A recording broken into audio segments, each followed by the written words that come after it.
ఒక చిన్న విషయం చెప్తాను, నవ్వుకోకండి.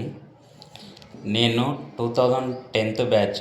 2012లో ఇంటర్మీడియట్ కంప్లీట్ అయిపోయిన తర్వాత ఇంకా ఫ్యామిలీకి సపోర్ట్ ఉండాలి, ఈ డిగ్రీలు చేసినా కూడా జాబులు రావని చెప్పి ఒక ఆటో ఫీల్డ్కి వచ్చిన, కష్టపడిన, చిట్టీలు వేసుకున్న, ఒక 6 ప్లాట్లు కొనిపెట్టిన.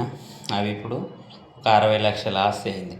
నా ఫ్రెండ్స్ ప్రతి ఒక్కరూ జాబ్ రావాలని చెప్పి బీటెక్లు, ఎంటెక్లు, పీజీలు చేసిన ఫ్రెండ్స్ చాలామంది ఉన్నారు. వాళ్ళు ఇంకా జాబ్ తెచ్చుకోలేదు. అంటే వాళ్ళు చదవడం తప్పు కాదు, అవసరమే చదువు. కాకపోతే ఇప్పుడున్న సిచ్యువేషన్లో జాబులు లేవు. చదువు చాలామంది చదువుతున్నారు కానీ జాబులు తక్కువనే.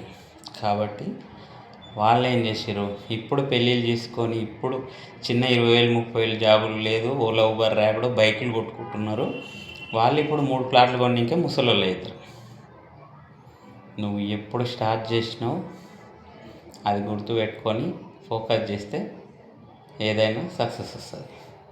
ఓకేనా? Thank you.